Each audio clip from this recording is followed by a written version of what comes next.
함께 인사하시겠습니다. 그대와 오늘은 하나님이 주신 선물입니다.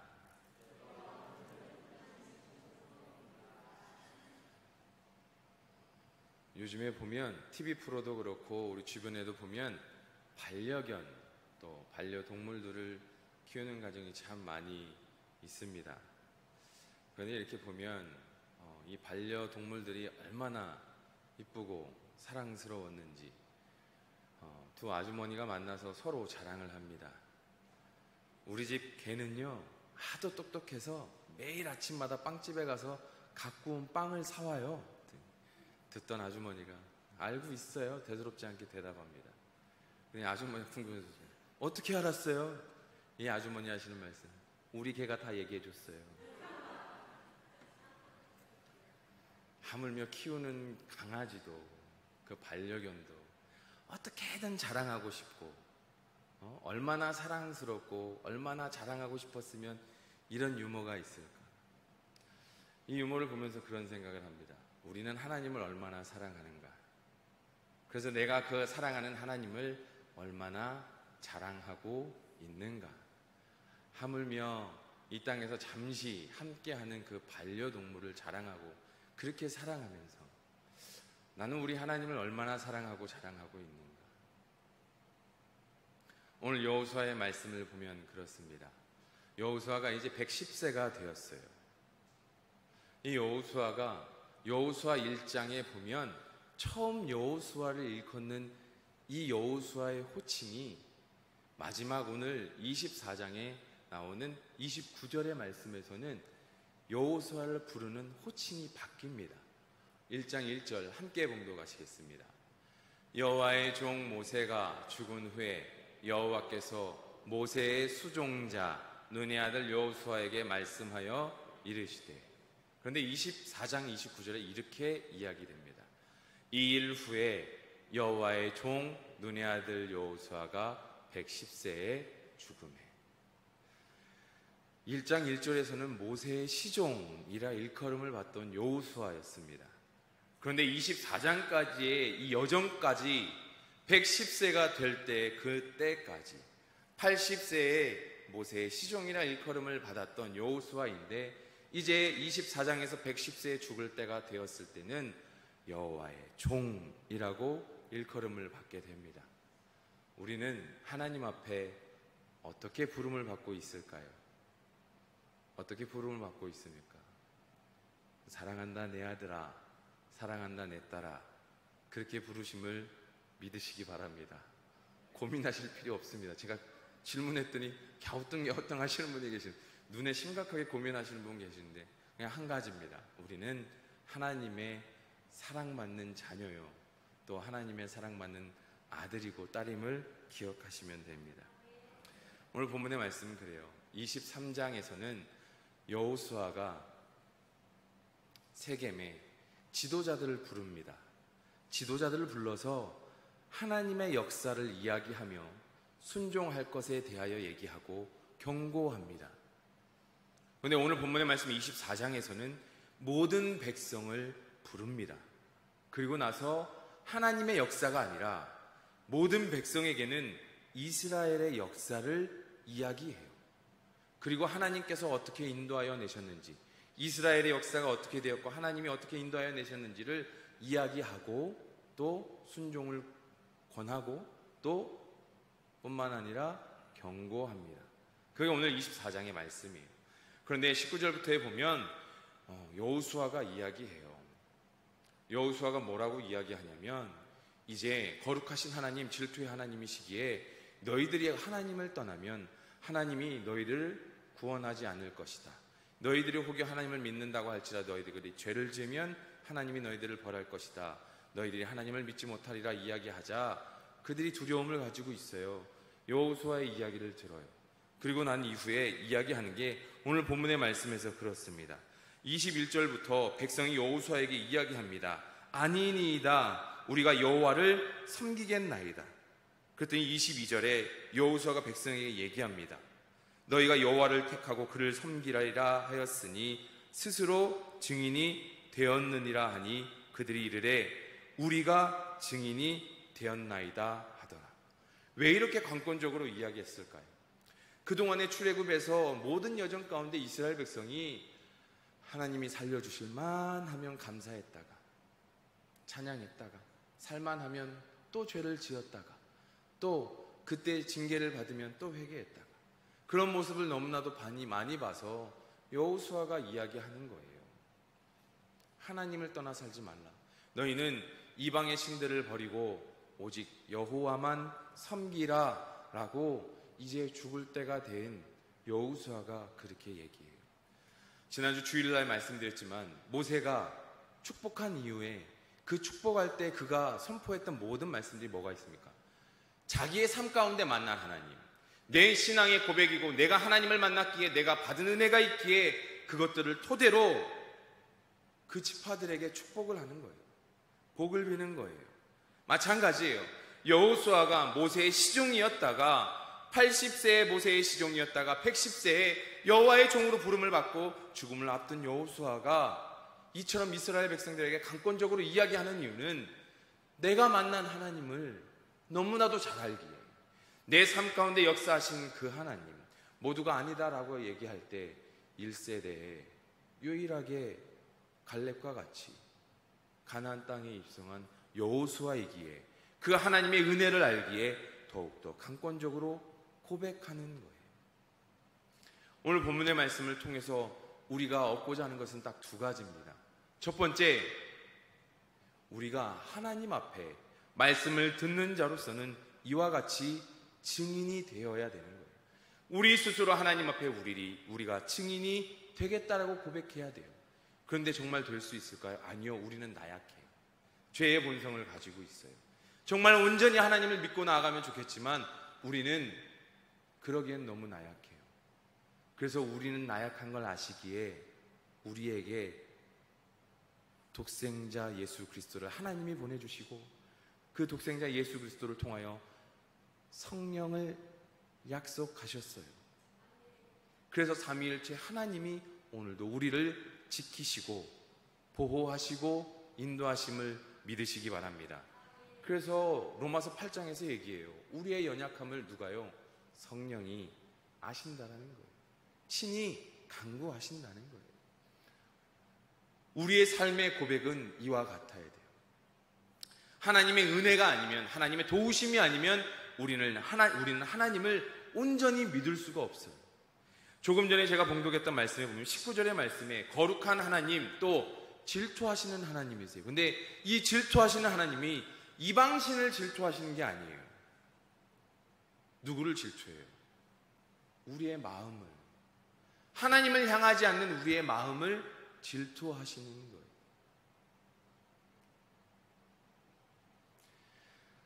제가 들은 이야기인데, 한 아이가 있는데 할아버지 병실에 갔는데 그 아이가 친할아버지 병실에 가서 할아버지 편찮으시죠? 아프시죠? 제가 기도하고 있어요. 이 아이가 5살인데요. 얼마나 예뻐요. 근데 이 한마디 하고 나서부터 그 건너편 병상에 있는 할아버지한테 그렇게 잘하는 거예요. 그 할머니하고 침대에 누워있고 할아버지가 안아주고, 누워 계시는 친할아버지가 그걸 보고서 질투하는 거예요. 누구한테 질투하겠습니까? 병상에 누워 계시는 그 할아버지에게 질투할까요? 아니에요. 내 손녀딸에게 질투하는 거예요. 우리가 하나님을 바라보지 않고 이방신을 섬기며 따르는 모습을 보고 하나님이 질투하시는 건 이방신을 질투하는 게 아니라 이방신에게 마음이 가 있는 하나님의 백성을 보고 질투하시는 거예요. 그래서 경고하는 거예요. 그런데 우리는 그만큼 나약한 인간이에요. 우리가 이 땅에 살아가면서 하나님만 바라보면 좋지만 우리는 무수히 무너져요. 세상의 욕심에, 내 욕심에, 내 생각에, 내 마음에 우리는 매일매일 무너집니다. 그래서 우리는 나약해요. 그래서 하나님이 함께 하시지 않으면, 성령님이 인도해 주시지 않으면, 예수 그리스도의 보혈이 아니면 우리는 하나님을 완전히 믿을 수가 없어요. 그래서 하나님이 우리를 늘 바라보고 계시기에 질투하시는 하나님을 기억하고 그 하나님 앞에 마음을 쏟아내어야 돼요. 그런데 쉽지 않죠. 조금 전에 말씀드렸던 것처럼 마찬가지예요. 첫 번째, 우리가 하나님 앞에 마음을 쏟아내야 돼요. 우리가 증인이 돼야 돼요. 그래야 오늘 본문에 나오는 말씀이에요. 증거를 삼는다라는 이 증거는 뭐냐면 오늘 세겜에서 우리가 스스로 하나님 앞에 증인이 되겠습니다. 스스로 증인이 되지 못해요. 하나님의 은혜가 아니면, 도우심이 아니면. 그런데 우리가 그 은혜와 도우심을 받으려면 우리에게 꼭 필요한 게 있어요. 뭡니까? 우리의 믿음이고 우리의 회개라는 거예요. 우리의 믿음이 있고 우리의 회개가 있을 때 하나님의 은혜와 하나님의 도우심이 함께 한다는 거예요. 출애굽 모든 과정 가운데 이스라엘 백성들이 힘들었을 때도 마찬가지예요. 하나님이 언제 역사하셨습니까? 믿음을 가지고 회개했을 때. 하나님이 다시 손을 잡고 일으키시고 하나님께서 역사하셨던 거예요. 우리는 늘 그렇게 하나님의 은혜와 도우심을 바란다라고 하면 우리는 늘 믿음을 가지고 회개하는 자로 하나님 앞에 서 나아가는 저와 우리 성도님들이 되시기를 간절히 축원합니다. 마찬가지예요. 하나님 앞에서는 우리가 그렇게 나아가야 돼요. 스스로 증인이 되겠습니다라고 고백하며 나아가야 되고 하나님의 도우심과 그 은혜를 바라며 나아갈 때 우리의 믿음으로 회개로 나아가야 돼요. 그렇게 겸손한 자로, 무릎 꿇는 자로, 듣고자 하는 자로, 깨닫고자 하는 자로 나아가야 돼요. 그런데요,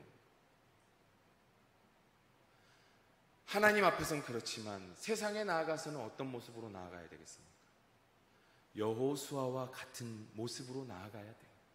내가 만난 그 하나님, 나와 함께 하신 그 하나님, 내 삶에 역사하신 그 하나님을 한치의 의심도 없이 믿음으로, 담대함으로.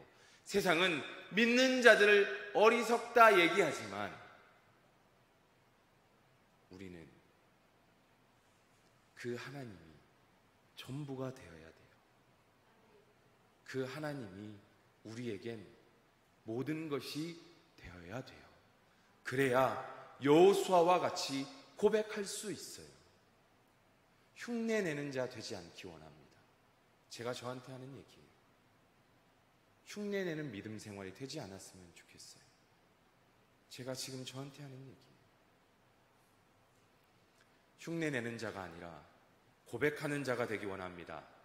선포하는 자가 되기 원합니다. 나타내는 자가 되길 간절히 소원하고 축원합니다. 사랑하는 성도 여러분,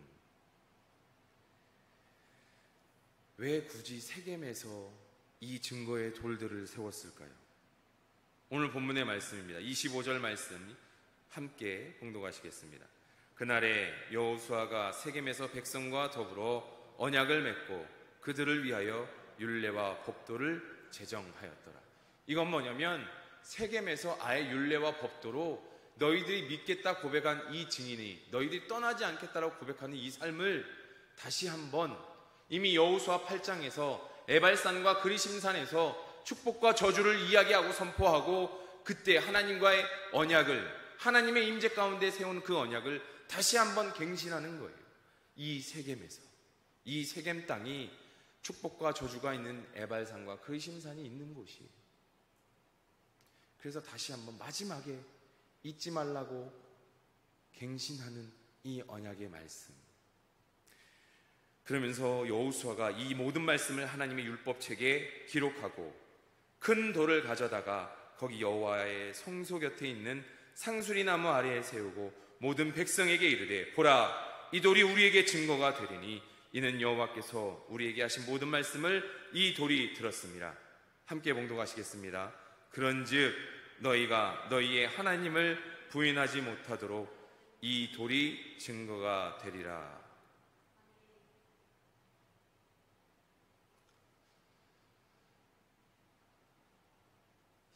드라마를 요즘 잘 보는 드라마가 없는데요, 1000원짜리 변호사라는 드라마를 봤는데 정말 인상 깊은 장면이 하나 있었습니다. 소매치기 종가범이었는데 그 소매치기 종가범이 이제 자녀를 위해 절대 하지 않겠다고 다짐하며 사는데 화장실에서 취객과 부딪히면서 소매치기로 오해를 받아요. 그래서 법정에 서는데 이 소매치기를 변론하는 변호인이 바로 1,000원짜리 변호사, 이 주인공인데요. 이 주인공이 이 법정에 들어서서 이야기를 하다가 굉장히 인상 깊은 행동을 하나 합니다. 그게 뭐냐면 갑자기 검사와 같이 상대편 검사와 이야기가 되지 않은 증거물을 제시하는데 그 증거물이 뭐냐면 한 상자를 이야기해요. 그러면서 채택할 수 없다고 검사가 이야기하자 변호사가 얘기합니다. 보면 당신도 채택하자고 할 겁니다. 그래서 보여주고 판사 앞에서 이야기합니다. 그 상자를 보는데 놀래요. 뭘까? 그러고 나서 많은 변호인단 앞에서 얘기하는데 상자를 열었는데 그 안에 아무것도 들어있지 않아요. 저 사람이 무죄라는 것을 증언하기 위해 증거 채택을 했는데 그 상자 안에는 아무것도 들어있지 않아요. 그런데 이 변호사가 얘기합니다. 무죄 추정 원칙에 따라 저 사람이 무죄임을 먼저 증명하는 게 아니라 유죄라는 것을 증언할 수 있는 증거물을 이곳에 넣어주시기 바랍니다 하고 검사에게 내밀어요. 채울 수 있을까요? 증거가 없어요. 그래서 그 재판에서 승리합니다. 너무 충격인 거예요. 제가 곰곰이 생각해 봤어요. 하나님 앞에 내가 죄인인 증거를 대라고 하면 그 상자 안에 넣을 수 있는 게 엄청 많더라고요.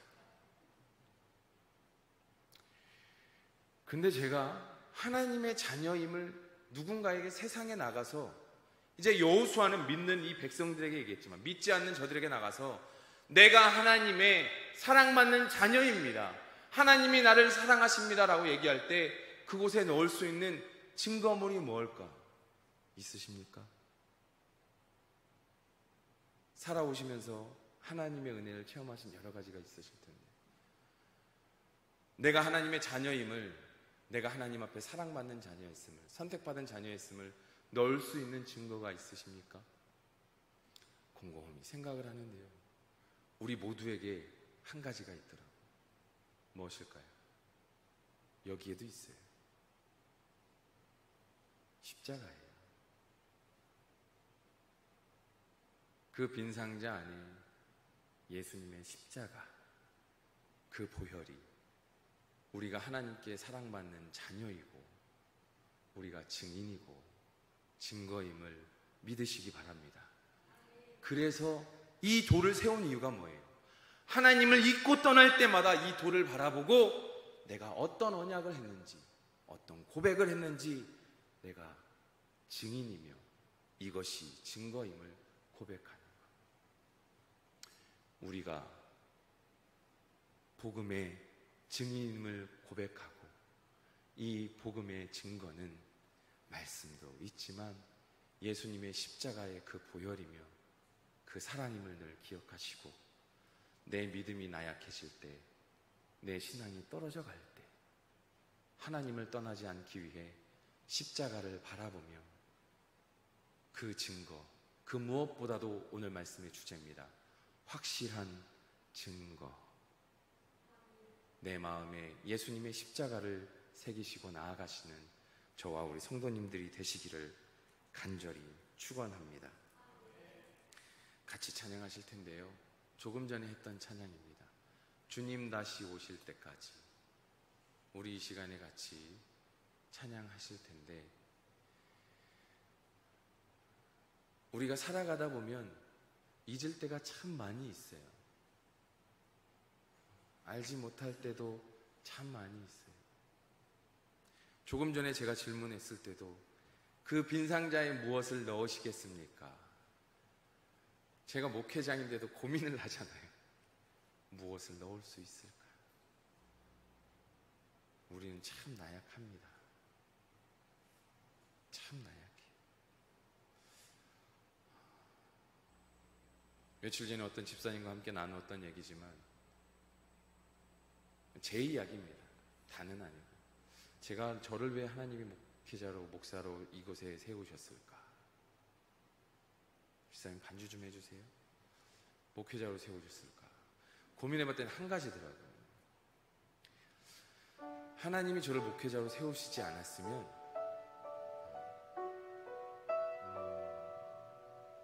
하나님을 모르고 살았을 것 같고 하나님을 부인하며 살았을 것 같아요. 하나님이 목회자로 부르신 이유는 누구보다도 신앙이 뛰어나서도 아니고 누구보다도 잘나서도 아니고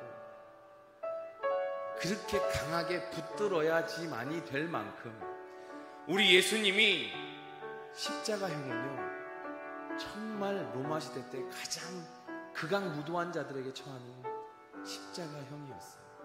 예수님이 무슨 죄를 지으셨습니까? 예수님이 나 때문이잖아요. 나 때문에 십자가를 지셨잖아요. 그만큼 우리의 죄가 극악하다는 거예요. 그런데 저를 바라보니 그렇더라고요. 진짜 하나님이 세우신 이유가 네가 정말 다른 성도님들과 같이 집사의 직분으로 또 아니면